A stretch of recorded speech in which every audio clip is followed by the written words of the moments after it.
Okay, so jumping right into this, you guys, the listeners, have sent in some seriously fascinating stuff, and this time is no exception.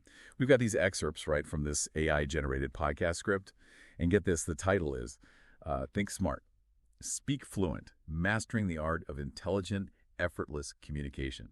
It was kind of a mouthful. But anyway, what we're going to try to do today in this deep dive is really distill it down, right? What are the most important takeaways here, the nuggets of wisdom about, well, how to actually communicate in a way that's both intelligent and fluent so that you can actually walk away and use this stuff, without feeling like you just drank from a fire hose of information, right? I think one of the most intriguing things, at least at first glance, is this whole connection they're making between how we think and how fluently we speak. And we're going to break that down, look at some practical tools they provide, and hopefully debunk some of those common myths that we all kind of encounter, about fluency. Yeah, it really does jump out at you, doesn't it? How this material just straight up links thinking smart with speaking fluently. Like so often when we think about, getting better at communication, our brains kind of go to like learning more words, bigger vocabulary, or like memorizing grammar rules. But this perspective, it's like, whoa, hold on. We need to actually look at something way more foundational, something deeper, like how we process and structure our thoughts in the first place. Totally, totally. It's not just about having this huge mental dictionary, crammed with every word under the sun.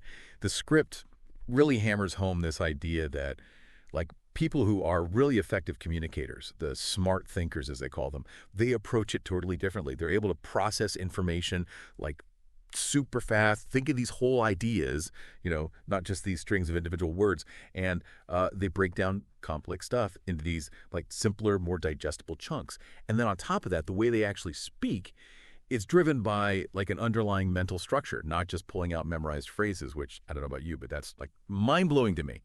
So I guess what I'm trying to understand is when we talk about thinking smart in this context, are we essentially saying it's about having like this more efficient, mental operating system, like a faster processor and a cleaner interface, if you will, for formulating your thoughts? Exactly. It's like, think of it this way.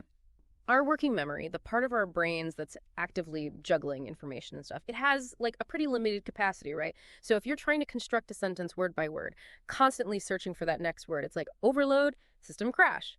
But if you're thinking in these bigger chunks of meaning, right, like whole phrases or clauses that represent a single idea, you're suddenly reducing that cognitive load, and that frees up your brain power, to focus on other things like your intonation, your flow, all the stuff that actually makes you sound fluent. And speaking from structure, rather than just recalling individual words, that's actually what allows you to build these bigger, more efficient chunks, those idea units. Okay, that's starting to click for me. It's like that analogy the script uses, the brain as a computer, right? So thinking smart becomes like having this really streamlined, efficient operating system. So you avoid those mental lags, the pauses, the moments where you're like, and feel like your sentence is about to like totally derail. So training your brain to actually think in a way that supports fluent speaking. That's the real key here, it seems. And it kind of naturally leads us to this question, how do our thoughts actually become spoken words? The script lays out this like really clear 3-step pathway. First, there's the initial idea, right? The message you want to get across. Then your brain translates that abstract idea into like a specific sentence structure. And finally, you actually produce that sentence out loud with all the intonation and expressive elements. Right. And that's where it gets really interesting. They point out that often when people struggle with speaking, it's not because they don't know the language, the vocabulary or grammar, but because there's this kind of fuzziness in that second step, that conversion from the idea into a coherent sentence. Mm-hmm. It's that gap, right, between what you want to say and actually getting it out there in a well-formed sentence. Yeah, exactly. Like it's a simplified model, obviously, but even within that second step, the brain is doing all these intricate things like choosing the right words, arranging them grammatically, and it's all happening super fast, like in parallel even. So if that conversion process isn't smooth and basically automatic, it's a bottleneck. You might have a huge vocabulary, understand grammar, but putting it together in real time, that's where it gets tough. So fluency, it's not just about what you know, it's how smoothly your brain handles those mental gymnastics. Okay, so thinking smart is the foundation. Having that clear mental pathway is crucial. Got it. But what about those pesky obstacles, those misconceptions that like trip people up on their path to fluency? The script actually tackles a few of these really common myths, right? It does, and these myths can be seriously damaging because they make people focus on the wrong things, and they can create so much anxiety. Like, take the myth that you need to speak perfectly. No one speaks perfectly. Not even native speakers in their own language, right? Fluency is about flow, about getting your message across effectively, not about this impossible standard of never making a single mistake. Oh, tell me about it. That fear of making mistakes can be so paralyzing. And then there's that myth, the one about needing this massive vocabulary to be fluent. The script makes this really cool point, saying it's actually more about using the vocabulary you already have effectively, flexibly. They say something like 2,000 common words, that's often enough for fluent everyday conversation. Wild, right? What's fascinating is that it shifts the focus from just collecting words to actually using them, actively recalling them, finding different ways to use them. It's about mastering those 2,000 words, not just recognizing thousands you never actually say. And then there's this myth, and I think a lot of people, especially, those who tend to overthink things, they fall into this trap, the idea that you need to meticulously plan out every word before you even open your mouth.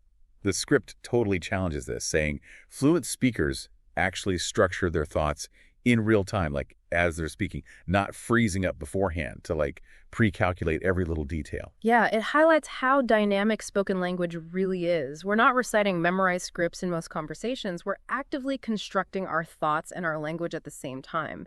And learning to do that smoothly, to think on your feet, verbally, that's a huge part of fluency. And then, of course, there's that big one, the myth of constant mental translation. That thing we all do when learning a new language. The script is pretty clear. Real fluency, it comes from thinking directly in that language, not constantly translating back and forth. Right, because that translation layer, it's like this huge mental burden, slowing everything down. If you can think directly in the language you're speaking, you bypass that whole step, and it's so much more immediate, fluid, natural. Okay, so we've busted some myths, but what about the practical stuff, the strategies? What tools does the script actually give us to develop this smart thinking and actually get more fluent? They have this Fluent Speakers Toolkit that offers some really actionable techniques. The first one is the 3-point structure. It's this framework for organizing your thoughts, whether you're answering a question or just expressing your opinion. Basically, you state your main point, then give a quick explanation to back it up, and finally illustrate it with an example or a consequence. I can already see how that would create clarity, help your speech flow. It's like giving both you and the listener this mental outline to follow so you don't ramble and your thoughts stay focused and easy to understand. Right, it's like scaffolding, a structure you can quickly adapt to all kinds of conversations. The second tool they offer is chunking your ideas. This is about breaking down those long, complicated thoughts into shorter, more manageable phrases. They give an example, something like, I think people should read more. Why? Because it helps them grow mentally. Also, it builds better focus. It makes so much sense in terms of delivery, right? Short chunks are easier to say without getting tongue-tied, and they're easier for the listener to process and remember. It also allows for those natural pauses, which actually make your speech clearer and more rhythmic instead of just this rush of words. And then we've got the use of verbal connectors, those transition words and phrases that link your ideas together smoothly and keep the conversation flowing. Like, that being said, in other words, let me rephrase that. Another example is... They're like the signposts in your speech, right? They show the listener how your current thought relates to what you just said, so everything feels connected and your message is easier to follow. And finally, they talk about the paraphrasing power technique, which is basically practicing different ways to express the same idea. Their example is taking, he's upset, and turning it into, he's not feeling great, or he seems frustrated, which is so useful when you can't think of that one perfect word. It's like a mental escape route, right? If you can't find that exact word, you have other options. So you avoid those awkward silences and keep the conversation moving. Exactly. It makes you more flexible, less dependent on finding that one precise word, which can really trip people up and block their fluency. So we've got these tools in our kit, but how do we actually practice and get good at using them? The script outlines some specific smart speaking exercises, right? Yeah, they're designed to work out those fluency muscles. The first one is called the 60-second talk.